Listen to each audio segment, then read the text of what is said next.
Hello, hello, hello. Welcome. Thank you for joining. We have a full day of awesome AI Google Focus sessions today. We're going to talk Gen AI for educators, total foundational level. You'll see there's a link on the screen for the slide deck, which we're going to put into the chat.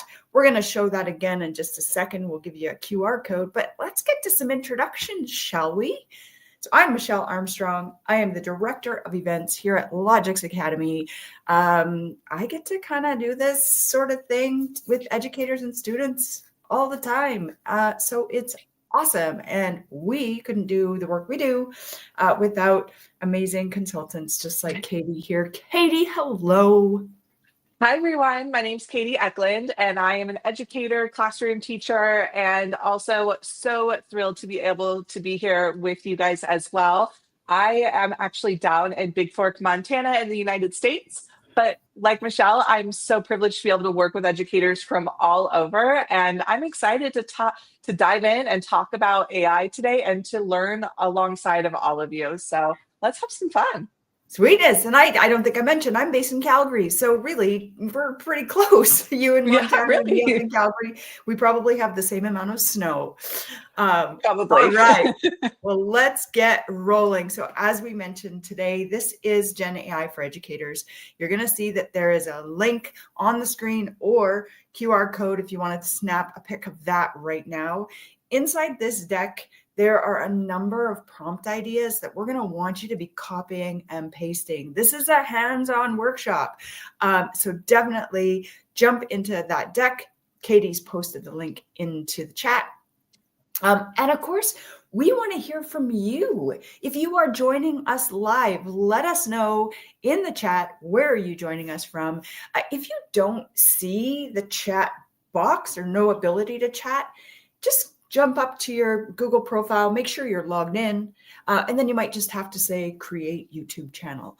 But hopefully we get to hear from some of you. Let us know if you're here. Let us know where you're from. With that, who are we?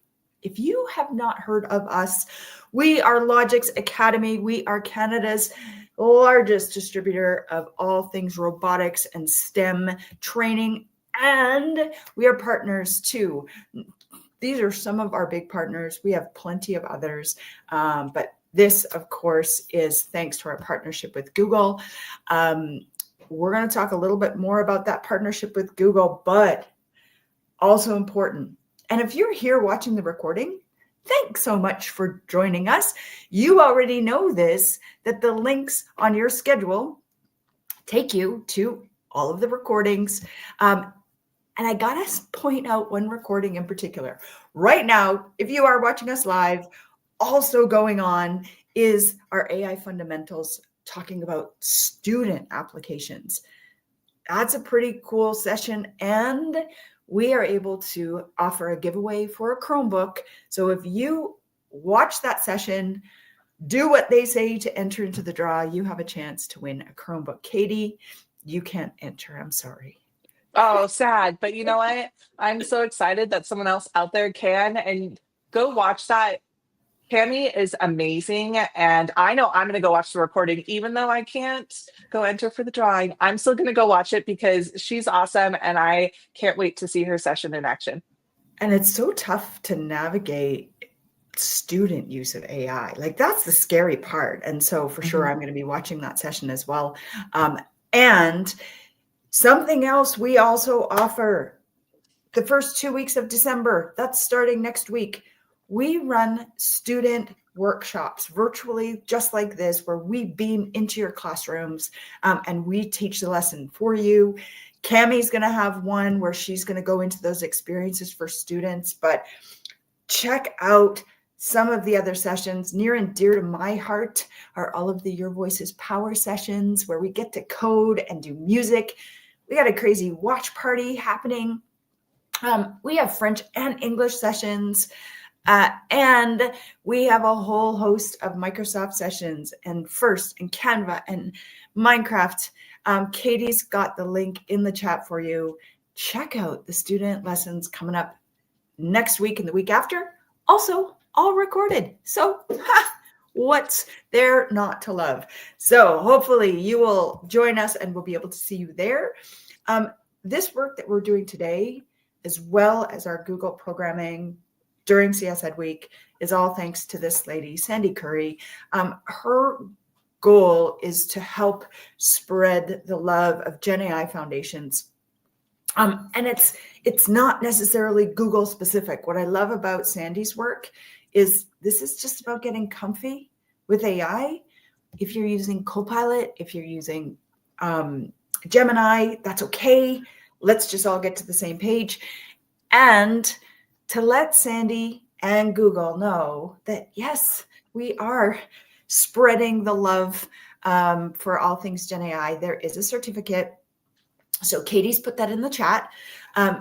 This certificate, we're going to show it at the end as well. But if you happen to leave this session before the end, just jump back, fill out the certificate.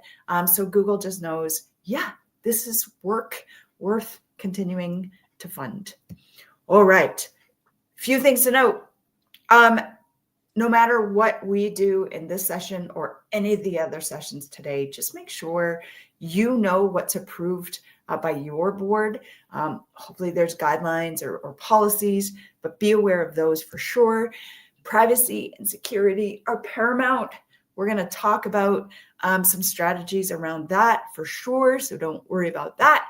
And with that, I already mentioned this and this, so we are going to dive in and get rolling. We're going to first of all take a quick look at a course that's been offered by Grow with Google, but then we're going to dive into some prompting.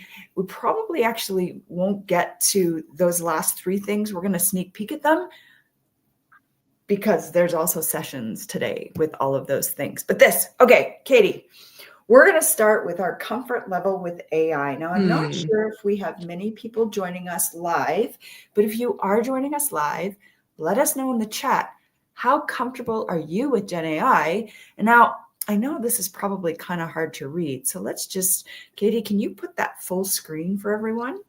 Absolutely. Thank you. Okay. So you're going to rate yourself on a scale of 1 to 5, 1 being not comfortable at all, like kind of freaked out.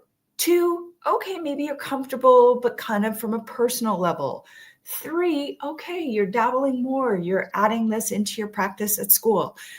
4, yep, you're using it quite often, but you have still lots to learn. And then number 5, you're like, oh yeah, you could be teaching this workshop. So Katie, come on back and let me know on a scale of 1 to 5, how comfortable are you with generative AI?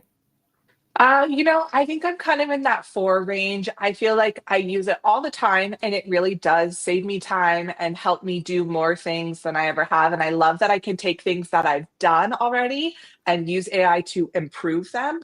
But I also know that there's many more things I can still learn, which is why I'm so excited to be here today and to also have all of these sessions that are happening today as resources, because I know that it's growing and changing and I want to continue my knowledge and understanding of it. Yeah, always changing, crazy. And I would agree, like there's no way I'm a 5. I'm a comfortable 4. There's so much that I don't know. And that's okay. Those of you out there, there's so much we don't know, and that's okay. That's why we continue to learn. So we're glad that you are here. So what we want to do is we are going to take a quick peek at where all of this all started. So it was about 2 years ago, Google was one of the first to launch a course specifically for educators on Gen AI foundations. So, well, Katie, even if you're a 4, you might have colleagues or friends that you're like, hey, here's this course, check it out, just to kind of level set. Even if you are a 4 or a 5, it's great just to see all of the ideas inside this course. We're just going to peek in the course because the rest of the session, we're going to kind of practice everything that we found in the course, and then you can take that course, later at your leisure. But Katie has put a link in the chat. It's Google Grow with Google's Gen AI for Educators course. When you do log in, you do need a Gmail, or you can use your school email account. And what I love about the course is it's structured with 3 things in mind. You're first going to learn a whole bunch. You're going to do some reading. Then you actually get prompts that it tells you, go ahead and copy and paste these prompts into your chat engine of choice. But then most importantly, it brings you back and asks you to think critically, asks you to prompt and reprompt. So it's a pretty cool setup. Katie, have you done the course yourself? No, I haven't, but I now am putting it on my list to go and do, especially when I have some downtime this December. So, Yeah, and even to be able to just pick and choose and go through some of the topics. Once you get in there, mhm. you're going to see there's AI ethics, there's AI for Ooh, saving time. awesome. We'll talk about a few of the other things, and there's a handy dandy certificate, which is always fun to see how well you can get. I confess, I only had 80% the first time I did it, but then I got to do it again. Then I got 100. Oh, So that's good. with that. All right, you guys. Well, ultimately, the course itself gives us prompts to consider, and we dive in and prompt and prompt and prompt and prompt. So we're going to prompt even more. But before we start getting into prompting, we've got to decide what are we going to use for our prompting. Katie, this is where I kind of put you on the spot a tiny, tiny bit. Um, Absolutely. Have you heard of any of those? What are the ones you've heard of up in those general purpose AI assistants? I have used ChatGPT, Gemini, and Copilot. And same thing. I've actually never used Claude either, but I know a lot of people out there use Claude. There's also DeepSeek. There's, gosh, I'm sure a bunch of others that I can't even think of. But these are our general purpose AI assistants. We put a prompt in and we get magic out. Some of them are starting to build in other sort of cool apps and agents, which we'll take a look at in a second. But today, we're going to be using those general purpose assistants. But you might have tools like Magic School or Brisk. Ooh, Quizzes is now called Wayground, Curipod, School AI. Katie, these tools, they basically are built on top of these general purpose assistants, but they just do specific things. If you were to describe like one of these that you know, can you give kind of an example of how it's a more specific kind of task that it does? Absolutely. When I look at those, I kind of think of those as tools that help me do more specific tasks, whereas our other ones are general. Like, for example, with Canva, I love Canva. I use it all the time. And their AI in there help me generate things like images and customize different presentations that maybe I'm using to teach to my students, and then build in maybe some interactive pieces, or utilizing tools like Brisk that allow you to integrate with your Google tools and then work with that tool on top of it. So they kind of have different ideas. Quizzes, which is now Wayground, kind of, I mean, its old title was a little bit more self explanatory. It helps you come up with some assessments and things like that. But I know it does a lot more than just that now as well. Love that. Okay, so they do specific things. I like those 3 that you pulled out. What I do want everyone to know, especially if you're just starting with AI, if we can harness our prompting power of these general purpose AI assistants, we can do a lot of what these specialized tools let us do. So stay tuned. We'll find out more. All right. So which one should you use? Gemini, Copilot, ChatGPT, and then there's Gemini for Education. There's Copilot for Education. This is very, very, very, very important. Katie, if you were to say which one you use most, what would it be? Gemini. Oh, if I were to say which one I use most, I confess it's ChatGPT. Yet that's, I'm going to say the word worst, but of these 3, and especially in education, ChatGPT is not the tool we want to be using. Now, Gemini and Copilot have education versions. So if I'm logging in with my school account into Gemini or my school account into Copilot, my information sort of stays within this bubble of my school's information. When I'm using ChatGPT, that information is out there in the ether. It's training ChatGPT. That's not such a terrible, terrible thing. And I'm not too concerned about it myself personally. That being said, I'm using these tools for training purposes. I'm not in a school environment. If I were in a school environment, 100% school information stays within Gemini or Copilot.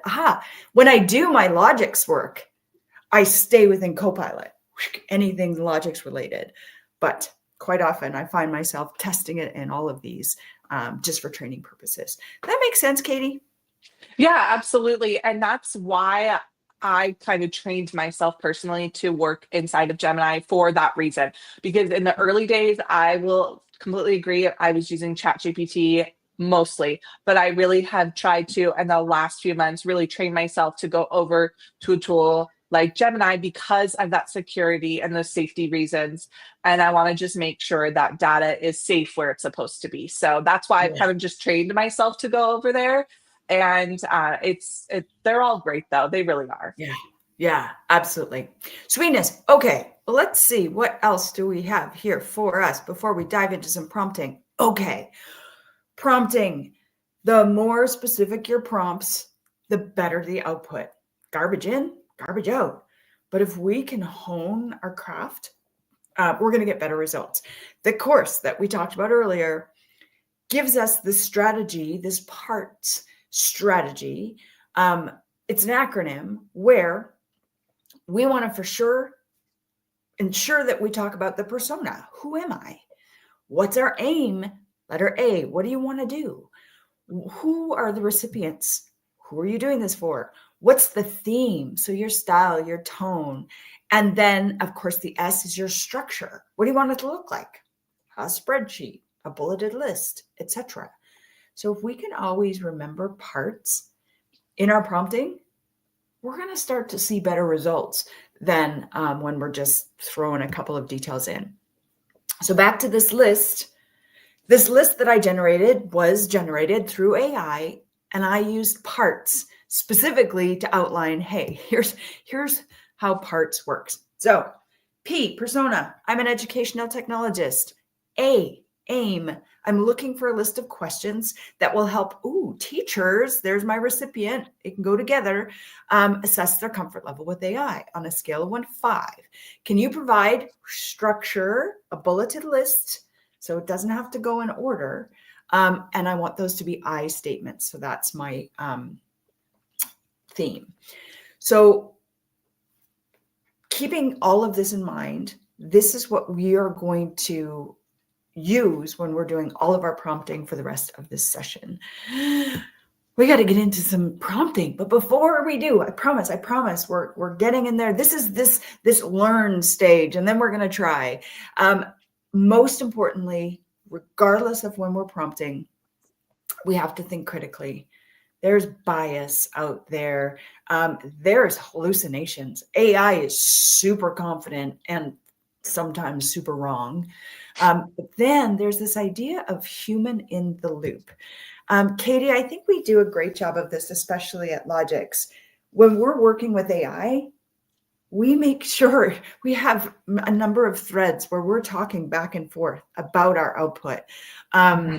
So human in the loop is not just me critically thinking about my prompts, but seeking out humans, your colleagues, people around you to help you think, about how we're using AI. Awesome. Well, on that, let's jump into prompting. And Katie, this is where, if you have another tab open, I want you to check out some of these prompts. Those of you out there watching, whether you're live or watching the recording, hopefully you have the slide deck open. and you can copy and paste some of these prompt ideas I'm going to give you. These prompt ideas come directly from the themes in the course. So we're going to look at some lesson plans. We're going to look at how we can do class communication, relevant and fun materials. We're going to see how it can help us with assessment. Reading level evaluation is huge, and then insightful summaries. Now, we won't have time to go into all of these, but the slide deck you've been given has prompting ideas for all of these and more. So when you're in that slide deck, so Katie, you might notice there's a link can be found here. So more ideas, there's a whole Google Doc with a bunch of prompting ideas, which we won't go into. The course has a bunch of prompting ideas, and then we're going to focus on just a few here. I think it's so important that we just see what kind of ideas are out there, because the sky's the limit, right?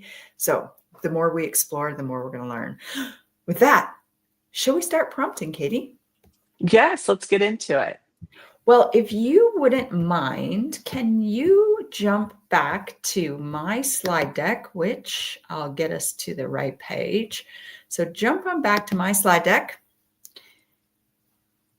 Perfect. Sweet. So I've got my slide deck open in a separate tab where I can now go in and, hopefully highlight the prompt that I've given. And in this case, I'm a grade 9 science teacher in Ontario. I'm about to start a physics unit.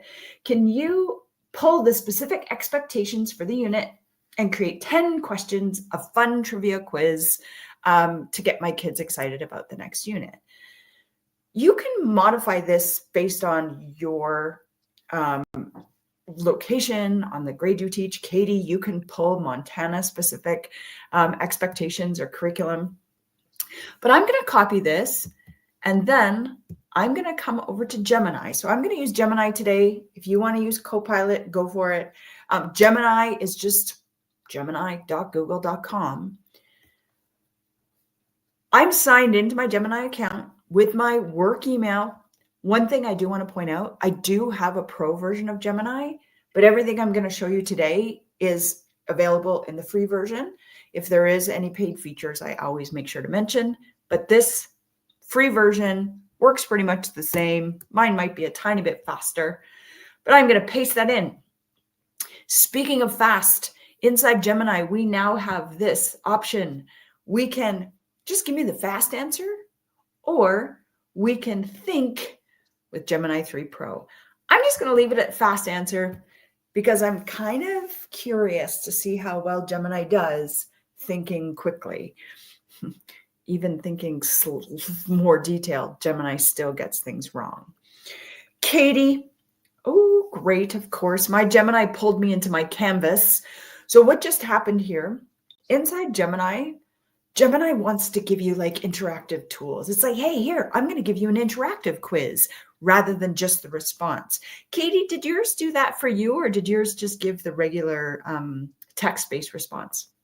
Mine pulled me into Canvas as well. Interesting. I think this is new.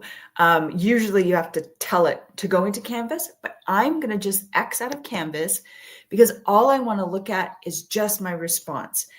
And when I go into Ontario Grade 9 Physics, I'm looking at these. Ooh, it actually got it right this time. Katie, the whole point I wanted to make is sometimes, especially when there's new curriculum recently, our AI tools don't pull the right curriculum. In yours, do you find that yours is fairly accurate? That's why I was just taking a peek at it, and at least the first few that I'm checking look quite right on. Perfect. So now, remember I asked it to give me a fun quiz. I'm going to go ahead. I'm just going to open that canvas to see what the quiz looks like. What happens when you rub a balloon on your hair? Okay, fair enough. Oh, which of the following is an excellent conductor of electrical current? You know, I look at this as well, and I think that's not that fun. It's kind of just a quiz.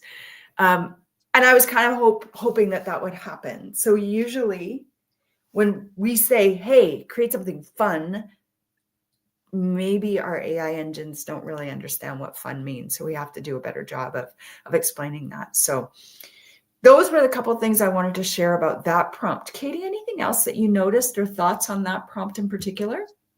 I kind of had some of the same thoughts about fun, and what I've learned with that is trying to use more descriptive words than just words like fun have really helped it, and or like giving it some like examples. I've done this where instead of using things, adding words like give it different types of questions, multiple choice, short answer, fill in the blank. I've also just tried to kind of give it more explicit directions with that, and I've found that helps, because then it's less interaction that I have back and forth with it, because it's like, you created this but now I want this to be added. So the more you can kind of put that initially, the less back and forth you'll have with it. Yeah, exactly. Examples. I'm so glad that you mentioned that. We could go back here. No, by fun, I mean, give me questions that the student can relate to about Mhm. activities that they enjoy doing. Something like, Yeah. let's get specific. So, yep, great point. Sweet. Well, so lesson plans and activities, like I mentioned, that's one of the themes inside the course. We only gave you one example, and it was just to point out some of the flaws when we are using our AI, but by all means, Katie posted in the chat a link to the doc that has a whole bunch more examples. If you are watching the recording, I encourage you, pause here if you like, and try out some of those. Because really, that's the only way to sort of get those ahas of like, oh, all right, moving on. Next one, class communication. Oh, I love that, Katie. You're in there, you're copying, you're pasting. So it's the start of a new semester. Ooh, this one here, this was an example I pulled specifically to give much more detail. So I'm the grade 11 hairstyle and aesthetics teacher at Mitchell District High School in the Avon Maitland School District. You choose your comfort level on how specific you want to get. Maybe some people even say, my name is Michelle Armstrong and I am the hairstylist. So it's up to you on your comfort level, on the amount of info you put inside your prompts. So Katie, good, go ahead and take a look at that. I'm going to go back to Gemini. And what I want to show you inside Gemini, I've been able to save a lot of my prompts that I've used previously. So I want to just give a quick tour of Gemini. If we click on the hamburger, some people say, those 3 lines, you will see all of my prompts from the beginning of time. The interesting thing about Gemini, you cannot delete prompts. We can rename them, but we cannot delete them. You can delete your entire prompt history. But yeah, I do find it quite strange that you can't delete individual prompts. I assume maybe that's coming soon. I do not know. But in any case, did you know that, Katie? I knew that just because I've tried to go in and clear it out, because I was like, oh, I did the same thing twice. I don't need both. Yeah. But that's all good. They just kind of hide down below. But we can search them. So I know that I've done my hairstyling email, the same prompt. I put that in. So I'm just going to go back to when I initially prompted it. So here I am. I'm the grade 11 hairstyling teacher. Katie, it was so cool. I was doing this presentation in person, and the actual teacher for the Mitchell District High School was in my session, and I just randomly had chosen that. So it's like, okay, this is perfect. So Awesome. when we looked at the email, I asked her, hey, is this kind of what you do in hairstyling class? And she's like, well, sort of, but it's kind of vague. And that again was the whole point, is we went back and we reprompted. I'm not certain those are concepts in grade 11 hairstyling. Here's my curriculum. I put a PDF in with my prompt and said, look at pages 186 to 193 and let's try this again. So just so you know, anytime you're prompting, if you press that plus, you can either upload a file like I did, a PDF, or you can add it from Google Drive, and be specific. What pages do you want it to look at? And then lo and behold, it actually came up with, she said, yeah, this is actually really good. That's kind of basically exactly what we do. Now, here's something else we learned. Well, first of all, we obviously don't want to just copy and paste this. Please make sure to fill in, the brackets. How many emails have you received where people forgot to do that? But inside Gemini, which is really cool, I can export this directly to a draft in Gmail, which in theory is awesome. But I want to show you what happens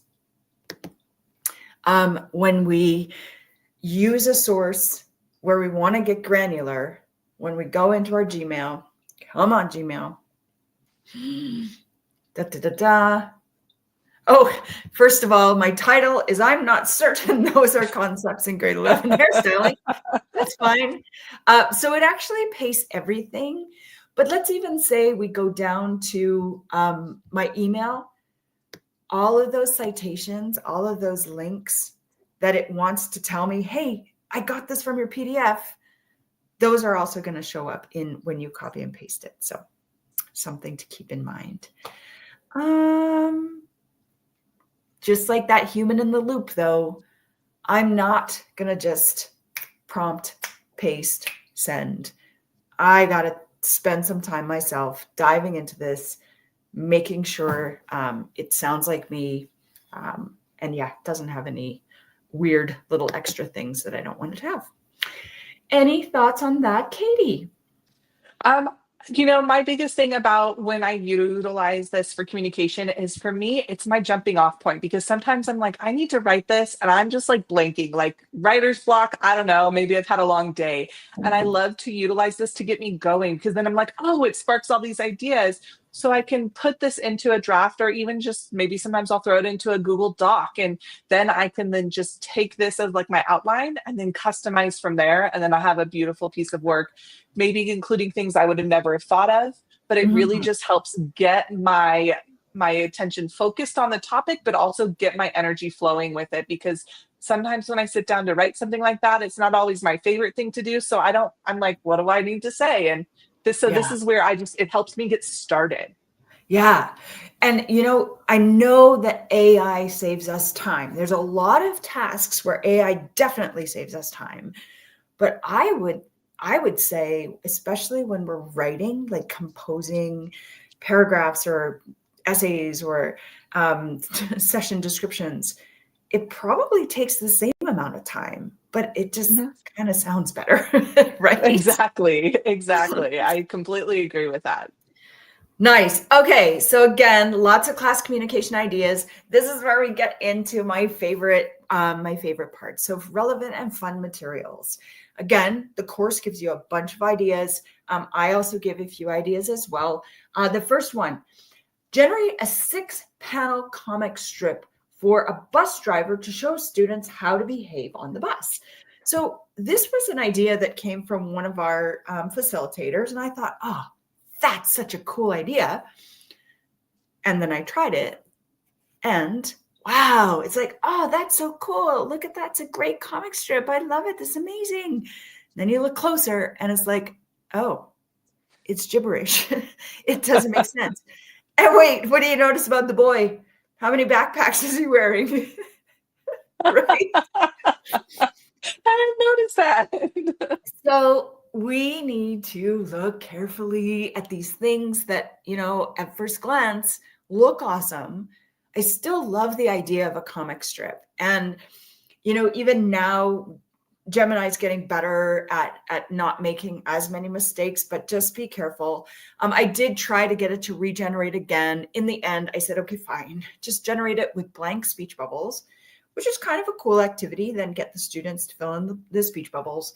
But this is also where we can talk about gender bias or ethnic bias. Like we don't see a lot of diversity in here. So amazing for developing kind of print materials, graphic type concepts, but yeah, we'll probably have to get more specific to make it exactly what we want it to be. Any thoughts on that one, Katie? I just generated one myself, and I was curious to see if I'd have the same issues. And all of them except for one bubble is Ooh, seems to be more correct. So I feel like it's improved. But the yeah. funny part is maybe because they're on a bus, but they're all wearing their backpacks on the front. That's And interesting. maybe it's because they're seated. I'm not sure the idea behind that, but those are the two things that stand out. But I will say, looking through my 6 panels, all of them look good except for one has a little bit of it's a word. It just doesn't, it's not a sentence that makes sense. Yep. Yeah. And now here's new information, which I don't have in my doc because it's fairly new. Katie, do you know about Nano Banana? Yes, and I think that's why mine has maybe improved a little bit. Yeah. So Nano Banana, let me just go back here. Inside Gemini, you'll see it says Nano Banana is now here. Try it out. So you can have Nano Banana Pro or regular Nano Banana, has sort of the same goal. It's such an interesting name. But ultimately, when we're generating images, if we ask it to regenerate that comic, instead of regenerating it from scratch, it basically takes what you've got. And now, Katie, you could say, hey, that one speech bubble in panel blank needs to be updated to this. And so it's going to keep everything the same and only update what you've asked it to update, which is super powerful. But that is the basic gist of Nano Banana. Well, and speaking of that, I did love that under the when I created it under the panel, it does also give me like the full write up. And so you can even without like expanding the image that it created, I can go in and see actually what's written in each one. And like you said, find the issue and then say, fix this one little Yeah. piece, which is so nice. Yeah. So, so good. There's a whole Gemini session today. So if you're here watching this and you haven't seen that there's a whole Gemini session, definitely pop over to that recording. So much goodness beyond what Katie and I can go through today. All right. We are now more relevant and fun materials. I'm a grade 4 teacher with a class of 22 students. Our room contains rectangular desks with chairs that are detached. Please design an image of a simple classroom layout that promotes collaboration and movement. This again was a prompt that one of our team members suggested, and I love that we can describe our spaces to get inspiration. And this one did a really cool job. Not only did it give me a picture that looks like a real classroom, it explained to me its thinking. This is collaborative because we've got tables with 4 chairs. Some only have 2 chairs. We have a reading corner. It's accessible. We've got lots of space between the desks. So it explains how you can create that space just from, your own description. The other thing that's even more beneficial, and this is me, vulnerability check. This is my super, super messy laundry room. And so instead of explaining, hey, my laundry room is super messy, here's a picture of my super messy laundry room. Can you help me clean it up a little bit? And it's like, oh, cool. Shelves, of course, bins, awesome, something to cover the mess. But the funny thing in that first image, yeah, it still left all the mess of bottles and stuff on the shelf, but still gives inspiration when we import those images. Have you ever used that, Katie, yourself? Like where you've put it? Yes. Yeah. Absolutely. I have like put in pictures from my home. I was looking to kind of redesign my home office. And so I had a picture of it and I said, this is what it looks like, but I want to make sure it has these 4 things in it. And it gave me some ideas and it was great because it was kind of like rearranging things in places I wouldn't have thought of. Yeah. Absolutely, it is. It's, yeah, inspirations that you may not see, or you spend hours and hours on Pinterest and, Yes. realizing, Yes. oh, this saved me Yes. time. So there's a Yes. perfect example.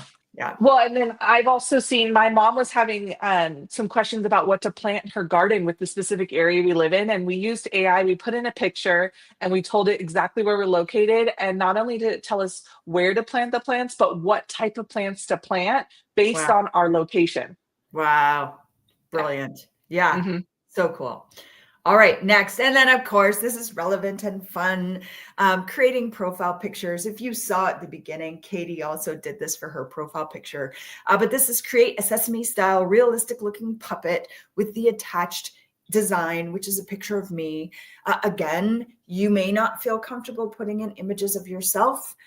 I don't have a problem with it, but certainly consider that. Consider if you're putting student images in there, I think that's kind of a no-no, to put any of your student images in there. But colleagues, if you decide to put colleagues in there, make sure you get permission first. All of those sort of just realities of now, this tool we're working with. Okay, we gotta get rolling because there's more. Let's go see assessment assistant. We're going to just fly through this quickly. We can create all sorts of multiple choice tests. We can tell it specific question types.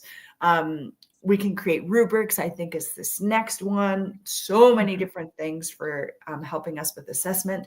Dive into that doc for even more ideas.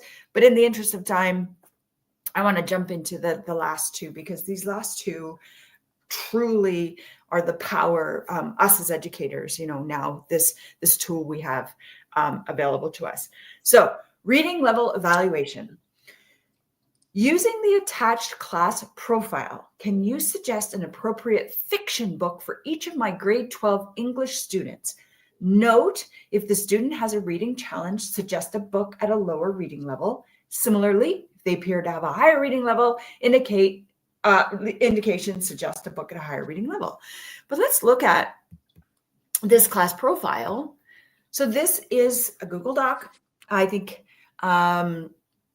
you can definitely access it from my slide deck.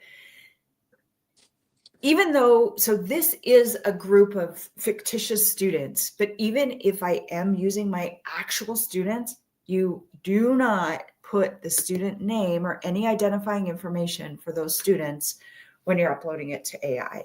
So I've just gone through student 1 through 14, 1 through 15. I'm very lucky. I only have a class of 15. But I've denoted my students anonymously. And then, of course, I know who each student is. But we've got their strengths. We've got their stretches. What are they interested in? And what are some specific diagnoses? And so when we go into Gemini, that exact prompt, when we go to, I'm searching it. I probably have it pinned, but I'm just going to say book recommendations. So I've done this a few times. Let's see. You want to make sure you change your tab back for us to see what you're doing. Oh, Katie, thank you. You knew what I was doing. Awesome. So we are in book recommendations based on the class profile. And this time, this was one I did for a grade 5 profile. But just imagine all of the things we can do. We've uploaded our class profile. In this case, I uploaded it as a Google Doc file. Oh, interesting. Wow. That's weird. I have no idea why I had to reprompt it. This was a while ago. But in any case, usually when you do this, it's going to pull up exactly what you've asked it to do. And in this case, it was book recommendations for grade 4 or 5 students. But how cool that it gives you its rationale for why it chose that book. Just think about the differentiation now with all of our assignments, recommendations. It's just so powerful. So Katie, any thoughts on what else we can do if we have that class profile? I think that class profile is really powerful because you can apply it to not only suggested things like for reading, but also pulling in, maybe you're looking to do like a new project with students and you wanted to look at your class profile to see if there's any commonalities amongst them, and then and or helping you maybe group your students because you want to do some sort of grouping for a group project, and you can have it help group based on a parameter that you set. Yeah. Yep. Amazing. Love that. Absolutely. Awesome. So that's using a class profile. Let's see what else I have for reading level. Definitely go back to the additional ideas, just this idea that we can differentiate for our students. Not only can we, change the reading level, any text, and you want to change that reading level, we can do that. We can assess the reading level. You received an article from someone and you kind of want to know what grade level would this be appropriate for? You can ask AI, hey, tell me, what is the reading level of this? So that's pretty cool. Sweet. This one blew my mind, Katie, when I was told this.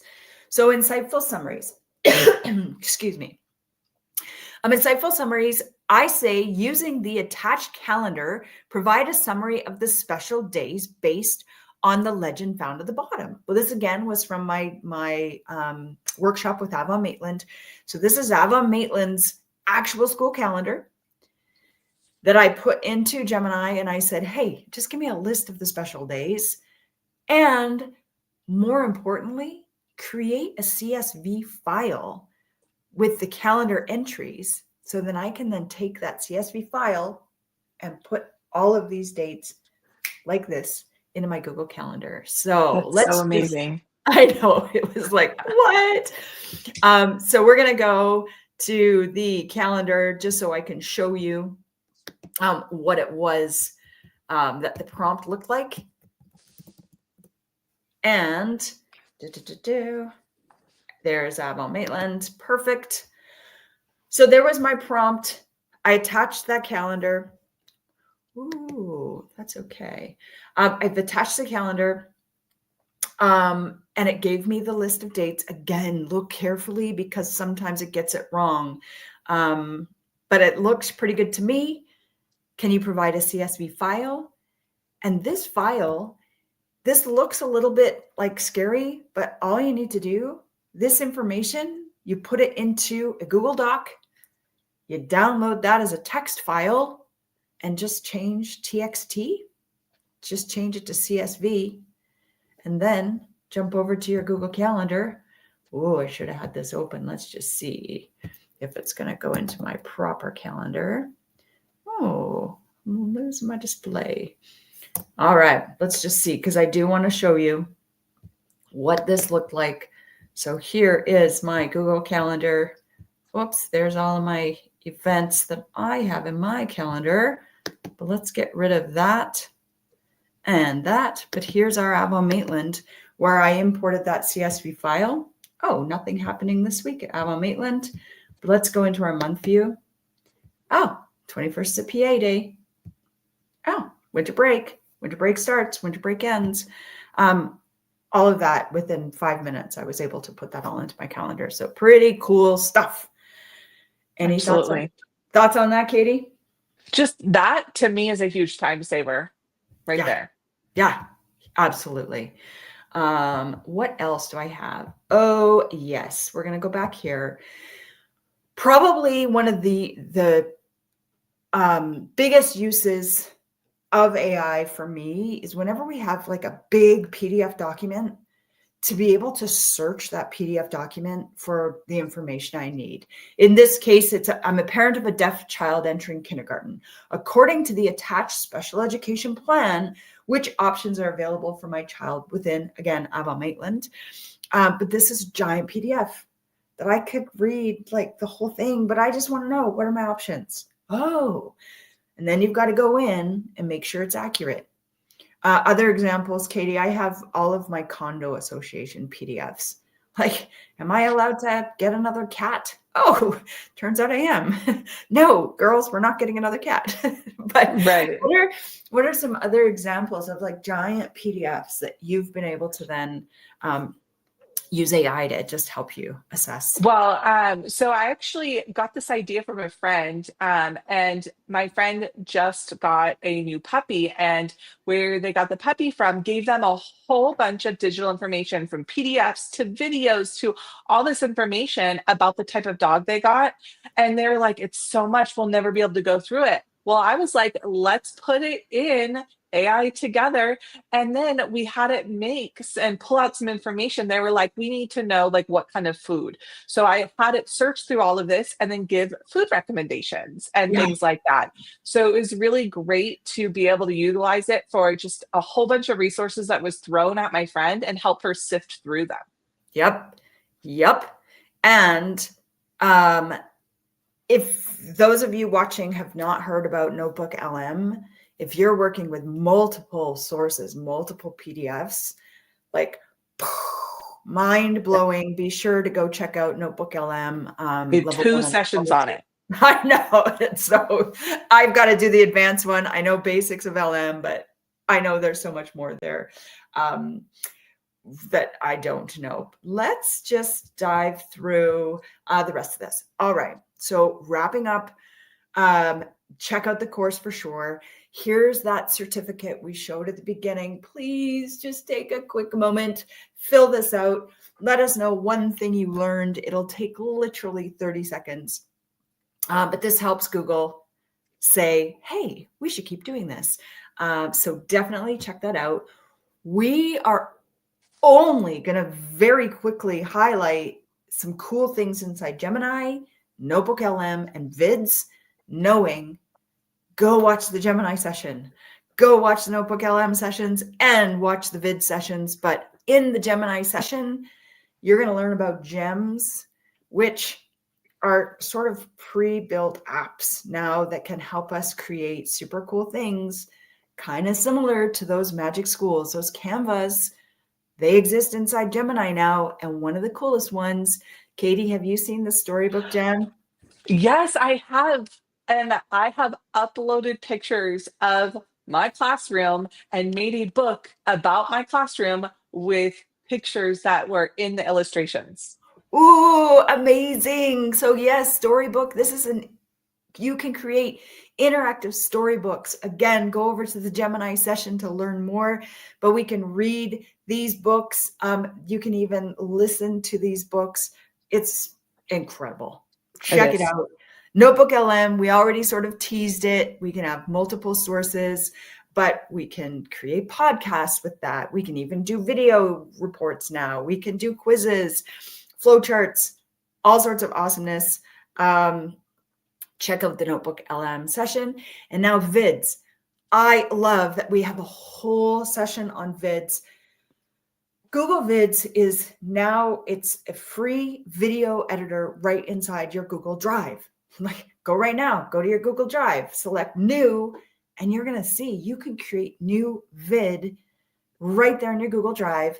They're fully collaborative, just like our Google Docs. Students can create videos together. We could share them with our teachers. Incredible. But the one thing about vids that I think I'm going to end on is actually a pro feature in vids. And the reason I'm showing this is not for you all to go get pro.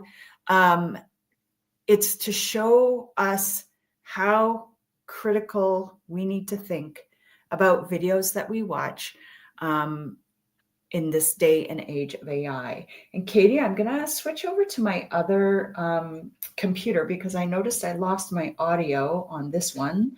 So let's go here. I'm going to share my screen on this one. Good thing I had my extra device ready.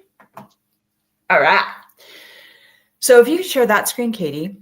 So what we have here is a video I created inside Vids. This was back in when the Jays were in the World Series. This is my husband and his colleague, Pete. Pete's a huge Yankees fan, but we wanted to make sure that Pete is a Blue Jays fan. But it's not, I'm going to show this video twice, and we're going to talk about a few things we see in this video. But let's see the video the first time, and then we'll talk. You're right. You're right. You're right. The Jays are definitely better than the Yankees. Word. Okay. First of all, so I put in the text. Somehow it knew that my husband always says word. I just said end it with word, but it made my husband say word. But the fact that it gives voice to these people, probably you would realize that doesn't sound like Pete.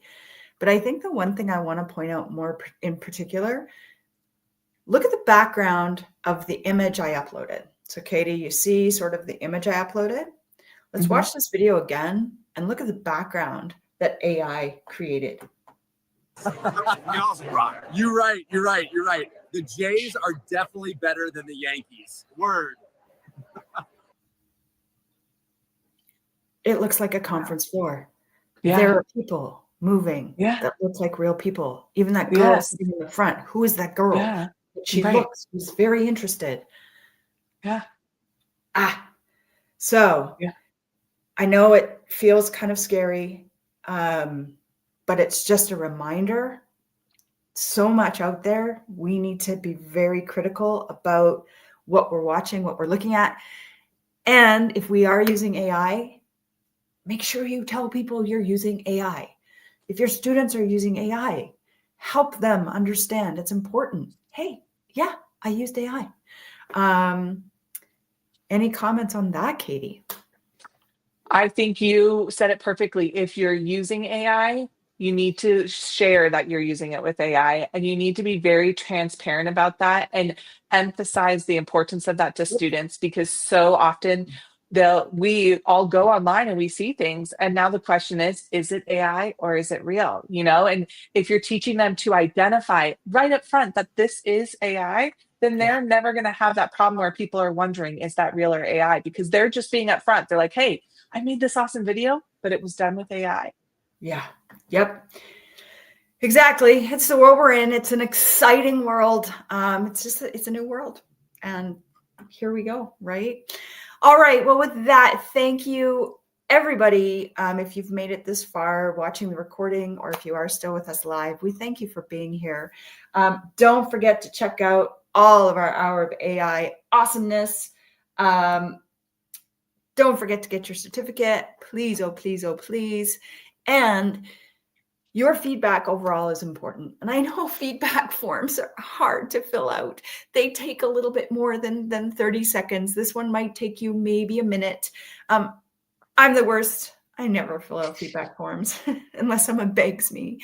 But I'm begging you, take some time, give us some feedback. What do you like about this session? What can we do better? Yeah. And with that, Katie, well, before I go back to you, Katie, if anybody out there needs any support at all, if you have any questions for us, events@logixacademy.com. That's how you can get a hold of us. We've got a great team, including Katie, who responds to some of those emails, but we're here to help for sure. Any final words of wisdom, Katie?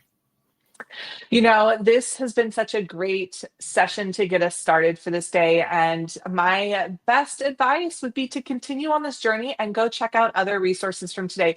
We have such amazing presenters sharing such great resources on so many different aspects of different tools, not only the ones that Michelle's mentioned today, but other tools as well. So please go check those out. And the great thing is the recordings are available for you to do at your own speed on your own time. But just remember, go check out that one from Cami by the second if you want to be entered for that free Chromebook. I'm sorry, I have to give it one more shout out because I'm so excited that we're doing this and we're able to share that resource out to someone. So make sure you do that one, but just go check those out. And also a big shout out for our upcoming lessons where we're coming into your classrooms. Those sessions are so much fun and have such great resources, and they help you teach your students along the way. So if you want a little bit of extra help coming up, go check those out, and they're 100% free. Yahoo! That's right. We forgot to mention the free part. Definitely. Thanks to our partners at Google and Sandy Curry. Wonderful. Well, thanks, Katie, I'm going to go jump and watch a bunch of the other videos this morning as well. So I'll probably see you here in some of those. But with that, let's go. Ooh, can you take us full screen, Katie, and then end the stream? Thank you very much, All everyone. right. Bye. Bye, everyone.